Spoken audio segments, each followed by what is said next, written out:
경제를 알면 세상을 꿰뚫어 보는 안목이 생긴다. 경제를 모르면 살아가며 마주치는 경제적 위험이나 기회에 제대로 대처하기 어렵다. 중요한 경제 문제를 결정해야 할 때 자기 판단을 자신하지 못해 남에게 휘둘릴 위험도 크다. 세상을 바로 보고 경제 문제에 현명하게 대응하려면 경제를 알아야 한다. 안녕하세요. 따뜻한 책 한 잔입니다. 오늘 여러분에게 읽어드릴 책은 경제기사 궁금증 300문 300답, 지은이 곽혜선, 발행 해다입니다. 70만 독자의 선택, 25년 최장 베스트셀러. 불확실성의 시대, 경제기사 속에 답이 있다.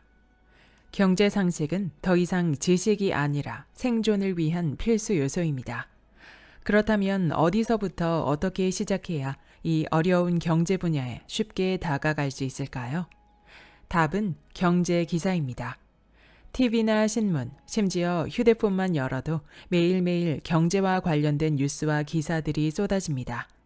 경제 기사들 안에 숨겨진 맥락을 제대로 짚어내야만 어느 요소가 내게 기회인지, 어느 요소가 내게 리스크인지 정확히 분간해낼 수 있는 능력이 길러집니다. 경제기사 궁금증 300문 300답은 경제를 전공하지 않은 독자라도 단시일에 경제의 흐름을 읽을 수 있도록 경제 원리와 실물 경제를 알기 쉽게 설명해 놓은 실용 경제 입문서입니다. 최신 경제 기사만을 골라 기사 독해와 함께 경제학 원리를 쉽게 설명하고 있어 경제적 위험 요소들을 피하고 다가올 기회를 잡으려는 사람들에게 한층 더 유용할 것입니다. 그럼 지금부터 본문 일부를 낭독해 드리겠습니다.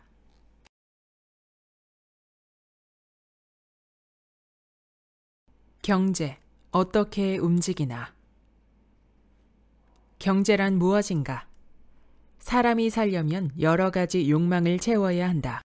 음식을 먹어야 하고, 옷을 입어야 하고, 의사의 진료를 받아야 한다. 음식과 옷, 의사의 진료처럼 사람의 욕망을 채워주는 것을 통칭 재화라 한다. 재화 중에는 음식이나 옷처럼 눈에 보이고 손으로 만져볼 수 있는 물건도 있지만 의사의 진료처럼 사람이 제공하는 노동도 있다. 사람이 제공하는 노동은 물건 형태의 재화와 구분해서 서비스 또는 용역이라고 부르기도 한다. 재화는 어떻게 구하나? 주로 돈을 벌어서 구한다. 대개의 재화가 돈을 매개로 매매되기 때문이다. 돈으로 재화를 거래하는 사회에서는 돈만 있으면 거의 모든 재화를 손에 넣을 수 있다. 돈을 벌려면 어떻게 해야 하나? 사람들이 원하는 재화를 만들거나 구해서 시장에 내다 팔아야 한다. 그러자면 시간과 비용을 들여 투자부터 해야 할 때가 많다.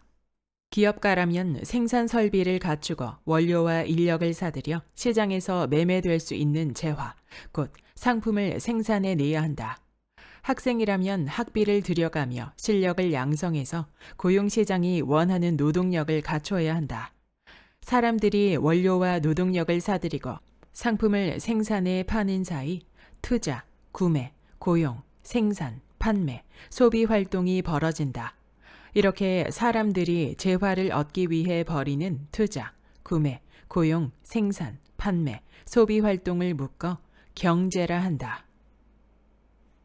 경제가 성장한다. 무슨 뜻일까? 나라 단위 경제를 국민 경제라고 부른다. 국가 경제 또는 나라 경제와도 같은 뜻이다. 국민 경제는 크게 세 부분, 곧 가계, 기업, 정부로 이루어진다. 그래서 가계, 기업, 정부를 국민 경제 3대 주체라고 부른다. 가계, 기업, 정부는 저마다 재화를 생산하고 시장에서 만나 서로 재화를 교환한다. 가계는 기업에 노동력을 제공하고 임금 등 보수를 받아 생계를 꾸린다. 기업은 가계가 제공하는 노동력에 대가를 치르고 정부에 세금을 내는 대신 가계와 정부에 재화를 팔아 돈을 번다. 정부는 기업과 가계에 공공 서비스를 제공하는 대신 세금을 걷어 재정을 운영한다. 국민 경제 내부에서는 가계, 기업, 정부 사이에 재화의 생산, 유통, 소비가 서로 꼬리를 물듯 이어지며 순환한다. 경제 단위마다 생산, 유통, 소비 과정을 흐르는 재화의 수량이나 금의 크기를 경제 규모라 하는데 국민 경제는 대개 시간이 흐르면서 규모가 커진다. 경제 규모가 커지는 현상은 곧 경제 성장과 같은 뜻으로 통할 때가 많다. 경제가 성장하면 재화가 전보다 많이 생산, 유통, 소비되고 기업 수나 일자리도 늘어 사람들 생활이 풍족해진다. 다만 경제가 늘 성장만 하는 것은 아니다. 어떤 때는 생산, 유통, 소비 과정을 흐르는 재화량이 줄어들기도 한다. 경제 규모가 줄어들어 경제 성장세가 퇴보하는 경우다. 경제 성장세가 퇴보하면 재화가 전보다 적게 생산, 유통, 소비된다.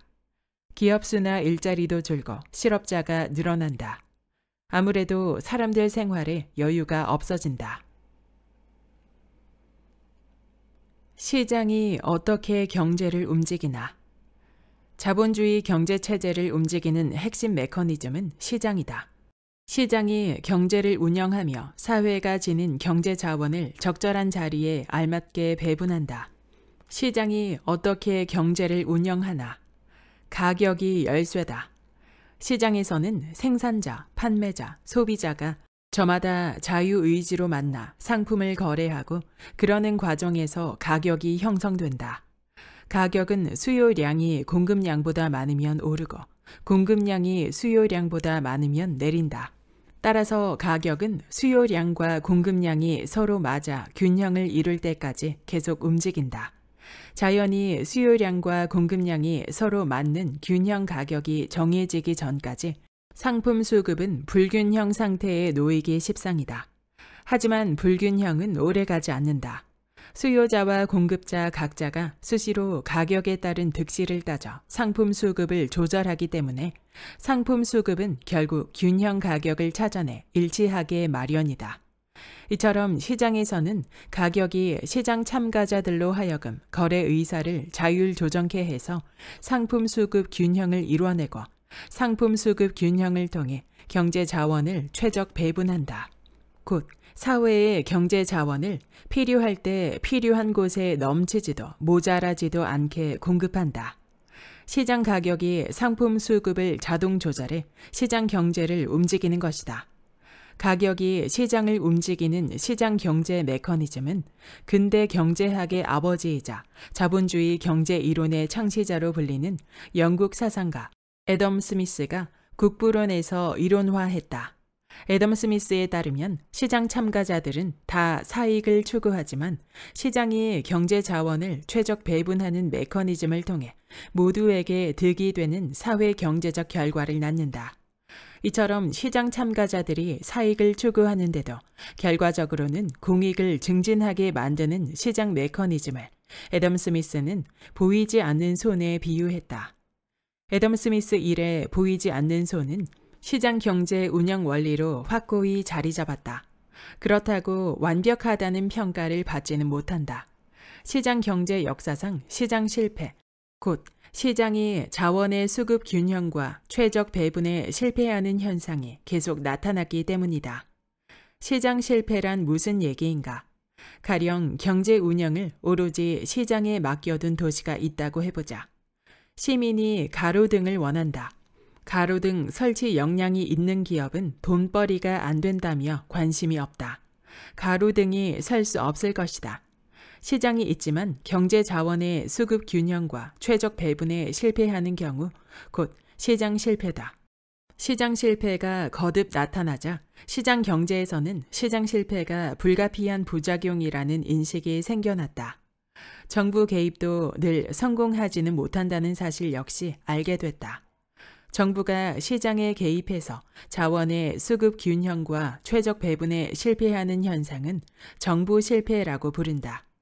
우리나라도 시장 경제를 운영하므로 시장 실패와 정부 실패를 겪는다. 대표적 사례가 지방공항 건설이다. 2022년 11월 현재 국내 지방공항 15개 중 인천, 제주, 김해, 김포, 대구 공항을 뺀 10곳은 만년 적자다. 2021년에는 인천, 제주 공항을 뺀 13개 지방 공항이 2천억 원 넘게 영업 손실을 냈다. 공항은 수요가 있어도 설비 투자 부담이 커서 사기업이 나서서 짓기 어렵다. 수요가 있는데 공급이 부족하면 시장 실패니까 정부가 나섰다 치자. 하지만 10개나 되는 공항이 만년 적자라면 별 수요도 없는데 지었다고 봐도 마땅할 것이다.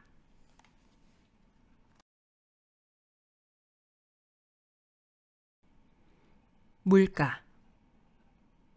인플레이션은 왜 서민에게 적, 부자에게 기회인가? 인플레이션이 발생하면 봉급, 연금, 이자 등 일정 현금 수입으로 생활하는 가계는 살림살이가 빡빡해진다. 집세, 가게세, 자녀 교육비, 교통비 등 생활비 부담은 뛰는데 현금 수입의 구매력은 떨어지기 때문이다. 물가가 뛴다고 봉급이나 연금, 이자 수입이 늘어나는 것도 아니므로 인플레이션은 서민 가계의 생활 수준 퇴보를 강요한다. 반면 부자에게는 인플레이션이 재테크 기회를 준다. 자산층이 흔히 투자하는 부동산 같은 실물 자산은 인플레이션이 진행되면 쉽사리 시세가 뛰기 때문이다. 인플레이션이 돈 가치를 떨어뜨리지만 부동산은 워낙 덩치 큰 자산인데다 인플레이션에 따른 시세 상승폭도 되게 커서 현금 가치도 지켜주고 시세 차이까지 챙겨준다. 뿐만 아니다. 인플레이션은 실물 자산 투자자의 빚 부담도 줄여준다. 홍길동이 은행에서 2억 원을 융자받아 산 5억 원짜리 집 시세가 8억 원으로 뛰었다고 하자. 집값이 뛰기 전 길동이 보유한 집의 가격 대비 부채의 비율, 곧 부채 비율은 40%다. 집값이 뛴 다음 부채 비율은 25%로 낮아진다. 인플레이션 덕택에 재산은 불어나고 자산 대비 빚 부담은 줄어든다.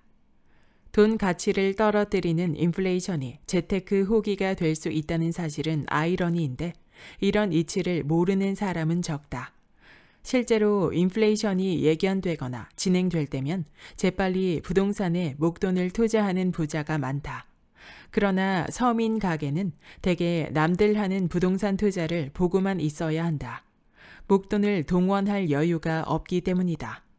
결국 인플레이션이 진행되면 자산층과 서민 가계 사이에 자산 격차가 커진다. 부자는 부동산 재테크로 현금 가치를 지키고 재산도 불릴 수 있지만 서민 가계는 그러지 못한 채 오르는 집세나 생활비 부담을 감당해야 한다. 소비 의욕과 구매력이 낮아지고 정부와 정치권의 불만이 커지게 마련이다. 부동산, 주식 투자 때는 왜 인플레이션 뒤끝을 조심해야 하나? 인플레이션은 화폐 가치를 떨어뜨리지만 부동산 같은 실물 자산 시세를 밀어 올린다. 실물 자산이 적고 현금과 예금만 들고 있는 서민은 실질 재산이 줄지만 부동산을 보유한 부자는 득볼 수 있다. 다만 부자라 해서 인플레이션이 제공하는 이득을 언제까지나 누릴 수 있는 것은 아니다. 경기가 나빠지면 한때 불어났던 투자 자산 시세가 도로 쪼그라들 수 있기 때문이다. 인플레이션으로 불로소득을 얻는 부자는 어느 나라에서나 소수다. 부자 몇몇이 사치를 즐기더라도 국민 경제에는 큰 영향이 없다. 하지만 인구가 많은 서민과 중산층이 소비를 줄이면 국민 경제에 큰 영향을 미친다. 가계 소비가 위축되면서 판매가 줄고 기업이 생산 규모와 고용을 줄여 경기가 하강하기 쉽다. 부자들이 인플레이션으로 불린 투자 자산 시세도 떨어질 수 있다. 인플레이션 뒤에 경기 하강과 자산 시세 하락은 서서히 오기보다 갑작스럽게 올 때가 많다. 인플레이션이 진행될 때는 수요가 서서히 커지지만 경기 하강 때는 수요가 급하게 위축되기 때문이다. 경기 하강 때 수요가 급하게 위축되는 이유는 뭘까? 주로 가수요 때문이다. 가수요란 당장 필요치는 않지만 장차 시세 차익을 볼 기대로 상품을 구매하는 투기 수요다. 상품을 사용하기 위해 구매하는 수요, 곧 실수요가 아니다. 가수요는 자산을 사들였다가도 기대와 달리 매매 차익을 볼 수 없겠다 싶으면 곧바로 시장을 빠져나간다. 부동산이나 주식에 투자하는 가수요가 그렇다. 시장 수요를 빠르게 끌어올렸다가 경기 하강 낌새를 재면 서둘러 빠져나가는 행태를 보인다. 자산 시장에서 가수요가 빠지면 수요 위축이 급하게 진행되므로 자산 시세가 급락하기 쉽다. 그럼 시장 수요가 부풀었을 때 들어간 투자자는 상투를 쥔 격이 된다. 가수요가 빠져나가기 전에 재빨리 시장을 빠져나오면 손실을 피할 수 있겠지만 그러기 어렵다. 인플레이션이 진행하는 동안은 경기가 언제 하강할지 아무도 정확히 알 수 없기 때문이다. 그래서 부동산이나 주식에 투자할 때는 인플레이션의 뒤끝을 조심해야 한다. 금값은 어떻게 움직이나? 금은 20세기 초까지만 해도 구미에서 주요 화폐로 쓰였다. 요즘은 화폐로 쓰이지 않지만 자산시장에서는 늘 왕성한 투자가 몰리는 자산으로 대접받는다. 희귀해서 값어치가 좀처럼 떨어지지 않고 보관이나 운반도 쉬운 안전자산으로 통하기 때문이다. 금이 왜 안전자산인지는 금을 미국 달러와 비교해보면 알 수 있다. 미 달러는 제2차 세계대전 후 각국이 발행한 통화 중 가장 신용도가 높고 많이 쓰이는 화폐, 곧 글로벌 통화가 됐다. 달러가 글로벌 화폐로 된 배경에는 무엇보다 미국의 막강한 군사력이 있다. 미국이 세계 최강 무력 보유국이라는 사실을 전제로 달러 가치는 미국이 보장한다는 믿음을 세계가 공유하는 것이다. 그렇지만 미국의 군사력이 언제까지나 세계 최강 1위라는 보장은 없다. 보장이 있다 해도 인플레이션에 따른 화폐 가치 하락까지 막을 수는 없다. 예를 들어 전쟁 같은 비상사태가 닥치면 원자재 생산이 중단되거나 수요가 늘어 물가는 뛰는 반면 화폐 가치는 급락한다. 달러로 모은 재산이라도 손실이 불가피하다. 반면 금은 딱히 어떤 나라가 신용을 보장해 주지 않아도 평시나 비상시나 늘 가치를 유지한다. 비상시를 고려하면 미 달러보다 안전한 자산인 셈이다. 그래서 미국이 개입한 전쟁이 터지거나 미국을 포함한 글로벌 경제 위기가 발생할 때 또는 어떤 이유로든 달러 시세가 폭락할 때면 금의 매입 수요가 몰리는 골드러시가 발생하곤 한다. 1970년대 이래 지금까지 대형 골드러시는 3차례 발생했다.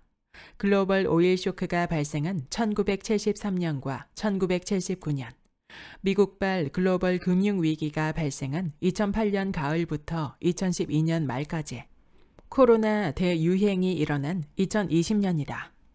3번 모두 세계 경제가 큰 타격을 입었고 안전자산으로 수요가 몰리면서 국제 금값이 폭등했다. 그렇다고 세계 경제가 흔들릴 때만 금이 재산 보존 수단으로 인기를 끄는 것은 아니다. 비상 상황이 아니더라도 달러 시세 하락이나 인플레이션 조짐이 보일 때면 금을 사들여 인플레이션을 피하고 시세 차익을 도모하는 투자자가 많다. 2020년 코로나 사태로 골드러시가 발생했을 때도 세계 경제의 큰 이슈는 갑작스런 경기 하강이었지만 금 투자자는 대개 경기 하강을 우려하기보다 금값 상승을 점쳤다. 미국 등 주요국이 경기 대응을 위해 일제히 금리를 내리고 통화 공급을 늘리면서 통화량이 늘고 화폐 가치가 떨어지는 상황 전개가 예측됐기 때문이다. 사실 평소 자금 여유가 있는 투자자는 달러 시세와 연동해 금값이 요동칠 때마다 그때그때 유리한 자산을 매매해서 달러와 금 양쪽으로 재산을 불린다. 재산 증식 수단으로 쓰이는 점에서 금은 여전히 실질 화폐나 마찬가지다. 평소 금 시세는 주로 장식품이나 공업용 원료를 찾는 수요와 주요 금 생산국이 공급하는 수량에 따라 움직인다. 달러를 대신해 재산 가치 보존 수단으로 쓰이는 만큼 달러 시세에 좌우되는 경향도 강하다. 특별한 요인이 없으면 금값이 달러 시세와 반대로 움직이는 것도 금이 달러를 대신할 수 있기 때문이다. 주가와 금값은 대체로 반대 방향으로 움직인다. 뉴욕 증권거래소에서 주가가 내리면 주식을 팔고 나온 자금이 근매수로 몰려 금값이 오르곤 한다. 글로벌 금 시세를 정하는 시장으로는 금융, 돈. 막 찍었으면 왜 안 되나? 돈은 화폐 또는 통화라고 부른다. 돈은 쓰임새가 많다. 상품 가치를 나타내주고 재화를 얻는 대가를 치를 수 있게 해준다. 장래에 쓸 일을 대비해 재산을 저장해 두는 수단도 된다. 옛날에는 금이나 은 같은 귀금속을 돈으로 썼다. 나중에는 정부가 지폐나 동전, 은전 같은 금속 주화를 찍어내 금, 은과 함께 썼다. 당시 지폐나 주화는 언제든 정부가 보유한 금, 은으로 바꿔줬다. 이렇게 금, 은과 바꿀 수 있는 화폐를 태환화폐라 한다. 지금 세계는 주로 정부가 찍어내는 지폐나 주화를 쓰고 예전과는 달리 금, 은으로 바꿔주지 않는다. 이렇게 금, 은과 바꿔주지 않는 화폐는 불환화폐라 한다. 사용자 입장에서 보면 태환화폐와 불환화폐 중 어느 것이 더 손에 넣기 쉬울까? 이론상으로는 불환화폐다. 태환화폐는 금, 은과 바꿀 수 있어야 하는데 금, 은의 수량은 한정되어 있으므로 화폐 발행량도 제한될 수밖에 없고 그만큼 손에 넣기 어렵다. 반면 불환화폐는 정부가 마음만 먹으면 얼마든지 찍어낼 수 있으니 없어서 구하지 못할 일은 없다. 그렇지만 예나 지금이나 사람들은 돈 벌기 쉽지 않다고 말한다.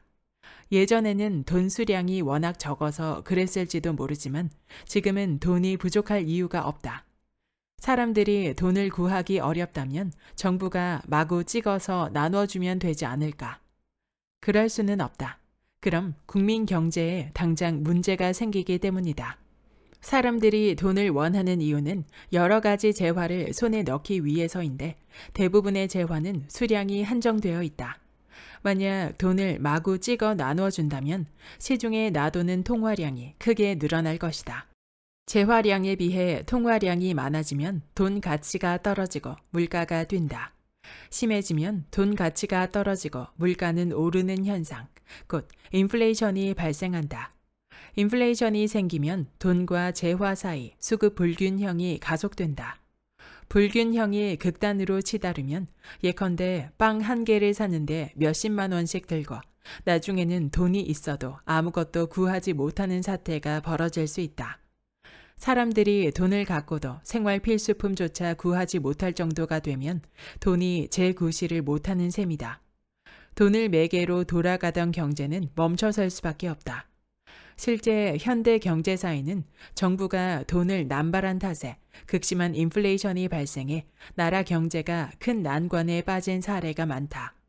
특히 손꼽히는 경우가 제1차 세계대전 후 독일과 제2차 세계대전 후 짐바브웨다. 그래서 정상 국가라면 다들 통화 남발이 초래하는 인플레이션을 경계한다. 옛날 금이나 은을 돈으로 쓸 때는 어땠을까? 인플레이션 문제가 없었을까? 없었다. 금이나 은은 유통량이 일정했기 때문이다. 태환화폐를 쓰는 경우 역시 이론상으로는 걱정할 필요가 없다. 정부가 보유한 금, 은의 수량 범위 안에서만 화폐를 만들어 쓰면 되기 때문이다. 지금은 다르다. 모든 나라에서 정부가 발행하는 불환화폐를 쓰므로 시중통화량 조절이 전적으로 정부 손에 달렸다. 정부가 통화 관리를 잘못하면 언제든 인플레이션이 일어날 수 있다. 인플레이션뿐 아니다.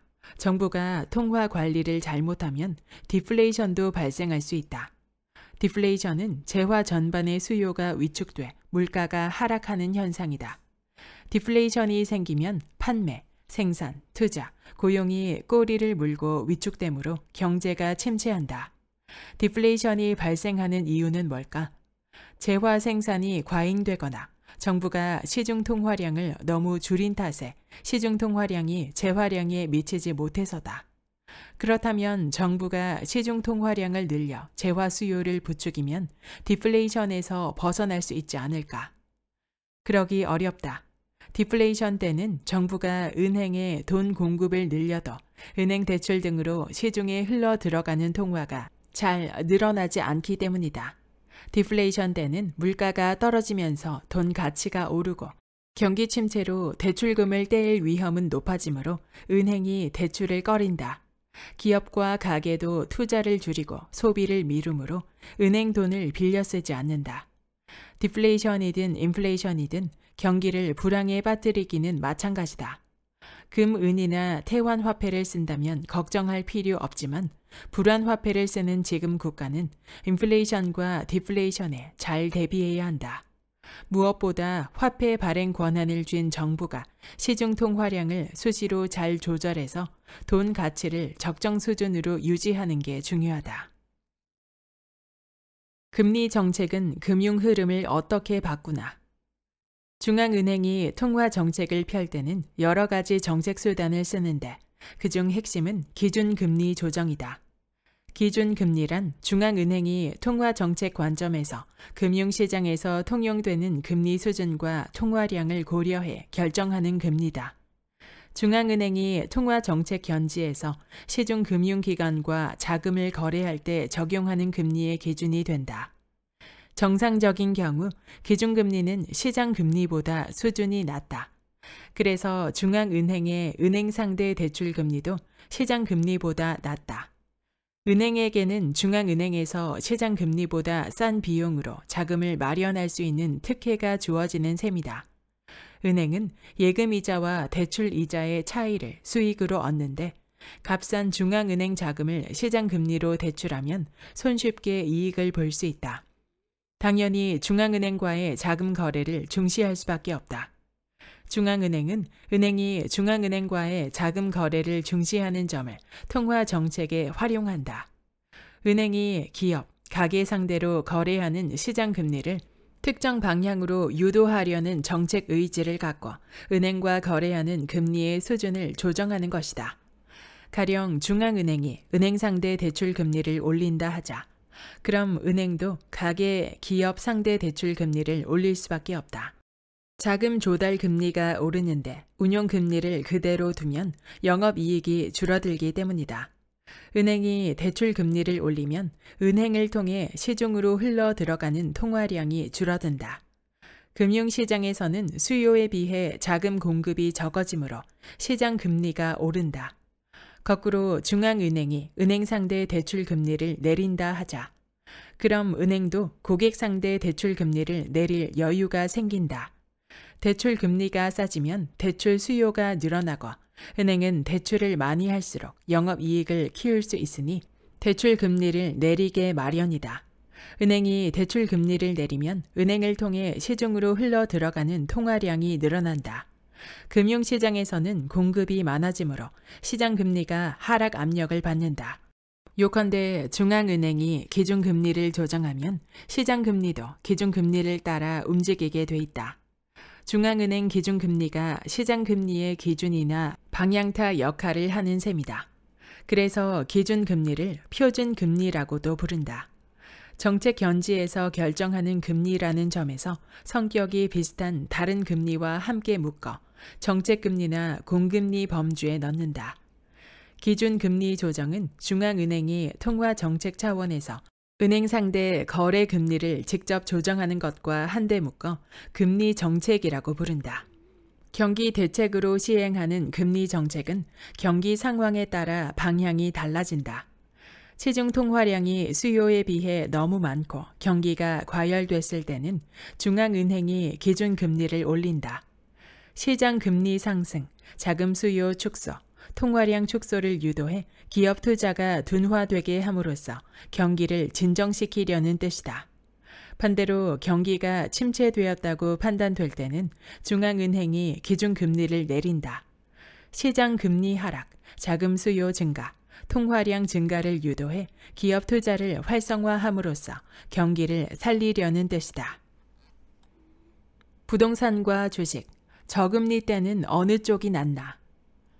금리는 가계 재테크에도 큰 영향을 미친다. 지금 금리 수준이 높거나 장차 금리 상승이 예상될 때는 금융기관 예금이 인기를 끈다. 반대로 금리가 낮거나 떨어지는 추세일 때는 예금보다 나은 수익을 찾아 주식이나 부동산 투자가 늘어난다. 특히 경기가 좋고 금리가 낮을 때는 주식과 부동산에 왕성한 투자가 이루어진다. 금리가 낮을 때는 기업도 투자보다 재테크에 열올리곤 한다. 금리가 낮으면 투자를 늘려야 정상이지만 경기가 좋거나 좋아질 전망이 있을 때나 통하는 얘기다. 경기가 나쁠 때는 기업에게도 투자보다 재테크로 여유 자금을 돌리는 게 자연스럽다. 그래서 경기가 나빠도 금리가 낮을 때는 시중 여윳돈이 재테크로 몰려 주식이나 부동산 같은 투자 자산의 시세가 뛸 수 있다. 주식과 부동산 중에서는 어느 쪽으로 투자하는 게 더 수익이 나을까? 주식시장 투자 수요는 경기 전망을 따라 움직이는 정도가 부동산 시장에 비해 민감하다. 경기 전망이 좋아지면 달아오르고 경기 전망이 흐려지면 침체하기를 비교적 규칙적으로 되풀이한다.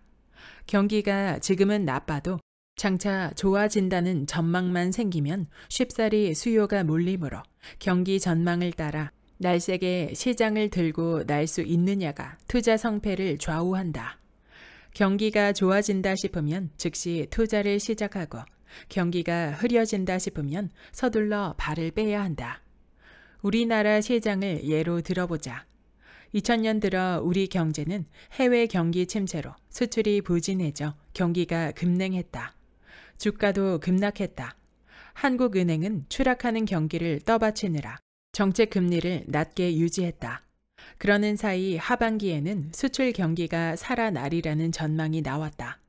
저금리 상황에서 경기 회복을 기대하는 심리가 커지면서 주식 수요가 일어나 주가가 급등했다. 그러나 해외 경기 회복은 예상보다 늦어졌다. 이듬해 중반, 주가는 주가 반등 전 저점보다 더 떨어졌다. 주가는 그 뒤에도 비슷한 패턴을 보였다. 2001년 후반 들어 다시 급등하더니 이듬해 들어서자 상승세가 꺾였고 2003년 초까지 계속 떨어졌다. 그 뒤로는 해외 경기가 살아나 수출이 잘 되면서 비교적 길게 상승했는데 2007년 말 미국에서 경제 위기 조짐이 드러나자 다시 급락했다. 주식에 비해 부동산 시장은 경기 전망보다 당장의 경기에 좌우되고 경기보다 정부 정책이나 투기 수요에 더 민감하게 반응한다. 그래서 불황 때라도 정부가 부동산 경기를 띄우는 정책을 쓰거나 투기가 일면 쉽사리 시세가 뛰곤 한다. 2000년 들어 해외 경기가 부진해지면서 국내 경기가 나빠졌을 때다. 한은은 경기 하강을 막고자 금리를 낮게 유지했다. 경기가 나빠 투자할 곳은 마땅찮은데 저금리 환경에서 시중 자금은 넘쳐 흐르는 상황이 전개됐다. 이런 상황에서 정부가 수요를 부추긴다며 투기 규제를 푸는 등 부동산 경기 부양에 나섰다. 규제 완화와 부양책에 힘입은 부동산 가격은 이내 급등했고 시세 상승을 목격한 투자자가 몰리면서 부동산 붐이 조성됐다. 하지만 주식 시세는 잠깐씩만 오르내리기를 되풀이했다. 시중에 유동성이 넘쳤어도 경기가 부진했던 탓이다. 부동산 투자에 불이 붙자 은행은 때를 놓칠세라 가계대출에 열을 올렸다. 그 결과 2001년과 2002년에는 가계부채 증가율이 전년 대비 30% 이상 급증했다. 가계대출액은 2001년부터 2002년까지 단 1년 새 67조 원이 늘었다. 그중 40조 원 정도가 맹렬한 기세로 아파트 시장으로 몰려 집값을 폭등시켰다. 특히 서울 강남과 수도권에서 심한 투기가 벌어져 한두 해 만에 집값이 두세 배로 뛰었다. 이때 불붙은 부동산 경기는 2008년 가을 미국발 글로벌 금융위기가 발생할 때까지 7, 8년간 이어졌다.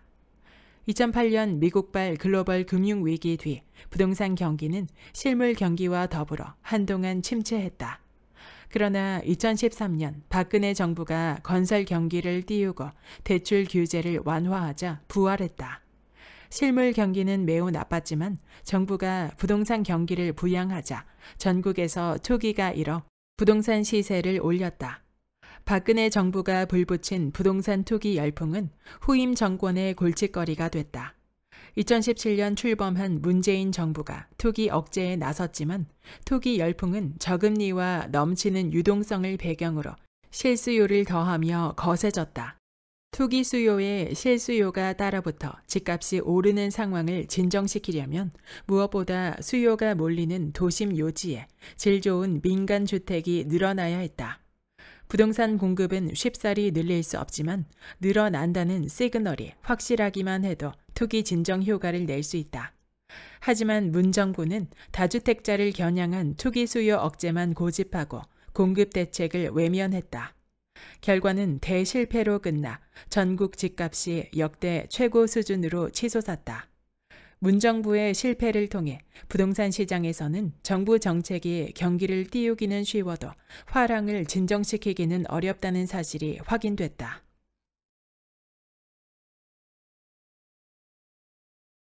무역에 너무 기대면 안 된다고? 기사 독해. 미중 갈등 고조되는데 한 무역 의존도 80% 육박. 올해 1분기 우리나라의 무역 의존도가 작년 말보다 더 높아진 것으로 나타났다. 무역 의존도가 높으면 대외 환경이 불안해질 때 국내 경제가 받는 영향이 커진다. 이런 가운데 낸시 펠로시 미국 하원 의장이 대만 방문을 강행하면서 미중 불안이 고조됨에 따라 우리 경제에 미칠 영향도 확대될 수 있다는 우려도 나온다. 4일 무역협회와 한국은행 등에 따르면 올해 1분기 기준 한국의 무역 의존도는 79.7%로 추정된다. 연합인포맥스 2022년 8월 4일. 우리 경제의 무역 의존도가 높아졌다고 전한 기사다. 무역 의존도란 국민 경제의 무역 규모가 국민 소득 규모에 비해 얼마나 큰지, 국민 경제가 얼마나 무역에 의지하는지 측정하는 지표다. 대외 무역 의존도 또는 대외 의존도라고도 한다. 무역은 수출과 수입으로 이루어지므로 수출입 의존도라고도 부른다. 수출액과 수입액의 합계, 곧 수출입액을 국민 총소득, 곧 일정 기간 동안 국민 경제가 번 돈 총액으로 나누어 산출한다. 보기 기사에 따르면 2022년 1분기 우리나라 무역 의존도는 79.7%다. 우리 경제가 1년간 100원을 벌었다고 가정할 때 수출입액, 곧 무역액이 79.7원이었다는 뜻이다. 무역 의존도 산출식에서 수출액만 떼어 국민 총소득으로 나누면 수출 의존도를, 수입액만 떼어 국민 총소득으로 나누면 수입 의존도를 구할 수 있다. 무역 의존도가 높으면 국내 경제와 경기가 대외 거래, 곧 무역과 해외 경기에 의지하는 정도가 커서 해외 변수의 영향을 민감하게 받는다. 해외 경기가 좋을 때는 무역이 잘 되어 경제가 성장하지만 해외 경기와 수입 수요가 위축되면 무역이 위축되어 경제가 타격을 받기 쉽다. 한마디로 무역이 잘 되면 경제가 살고 무역이 부진하면 경기가 가라앉는 구조다. 보기 기사도 우리나라 무역 의존도가 높아져서 대외 환경 불안에 영향이 커질 것을 우려한 예다. 높은 무역 의존도를 해외 변수에 따른 부침이 심한 경제로는 홍콩과 싱가포르를 꼽을 수 있다. 홍콩과 싱가포르는 영토, 인구, 자원과 내수 규모가 모두 작다. 때문에 무역에 주력해 경제 발전을 꾀하고 무역 의존도가 높다. 세계은행이 집계한 2017년 대외 의존도는 홍콩 375.1%, 싱가포르 322.4%였다. 무역 의존도가 높다 보니 해외발 경제 위기에 취약하다. 2008년 미국발 글로벌 금융 위기가 발생했을 때도 그랬다. 당시 글로벌 투자 자본은 대외 의존도가 높은 곳일수록 세계 경기 위축에 따른 타격을 더 크게 받는다고 판단해 홍콩과 싱가포르에서 가장 먼저 자금을 뺐다.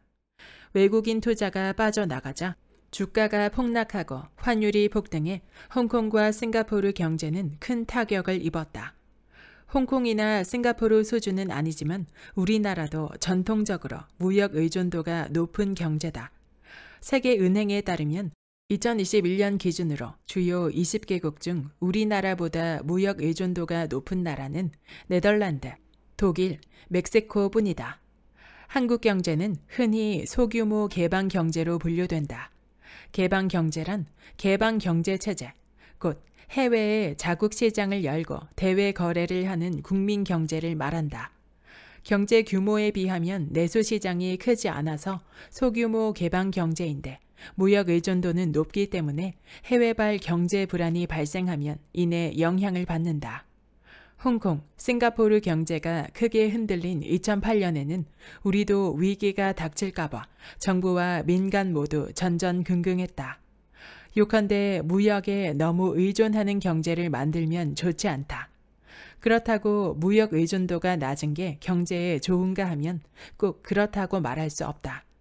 적어도 우리 같은 소규모 개방 경제 처지에서 무역 의존도가 낮아진다는 것은 무역 규모가 줄어들고 그만큼 경제가 위축된다는 뜻이기 때문이다.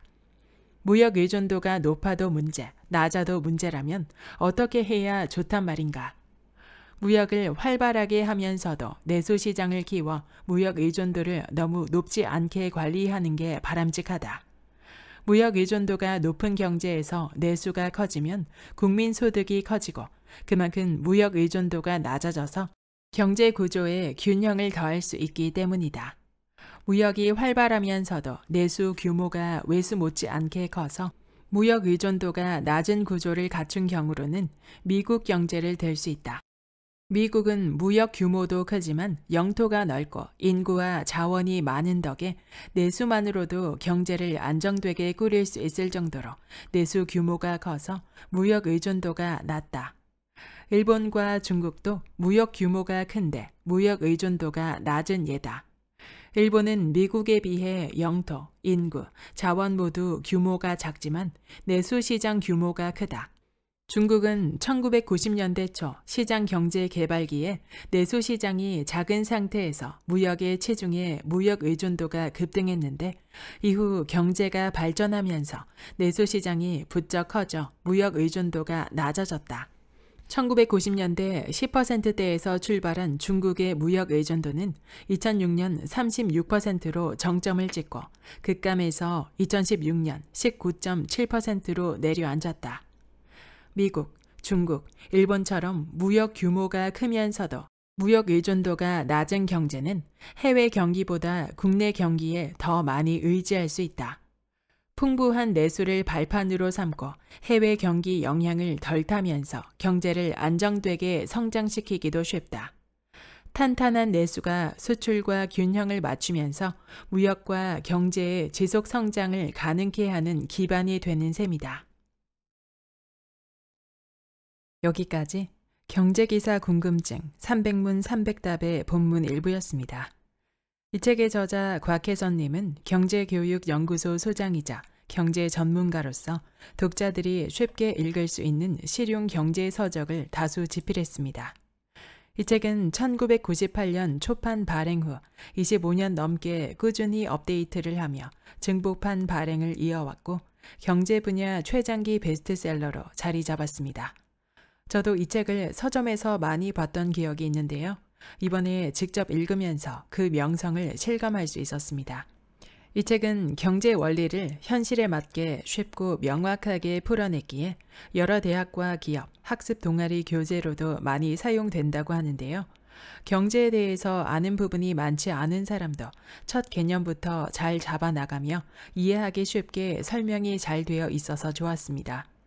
또한 경제 지식을 지식으로만 접하도록 하는 것이 아니라 지식을 개인의 일상생활, 부동산, 주식 등의 재테크와 연관지어서 활용할 수 있도록 연결시켜주고 미시적, 거시적 관점에서 경제를 이해하는 안목을 기를 수 있도록 개념을 확장해 나가는 서술 방식이 인상 깊었습니다. 이 책은 총 8장으로 경제, 경기, 물가, 금융, 증권, 외환, 국제수지와 무역, 경제 지표까지 각각의 큰 주제에 따라 개념을 설명하고 실제 기사를 가져와 해설을 해주어 이해를 돕고 있습니다. 이 책의 소개말 그대로 경제를 안다는 것은 더 이상 지식만이 아니라 생존을 위한 필수 요소라는 데에 크게 동의합니다.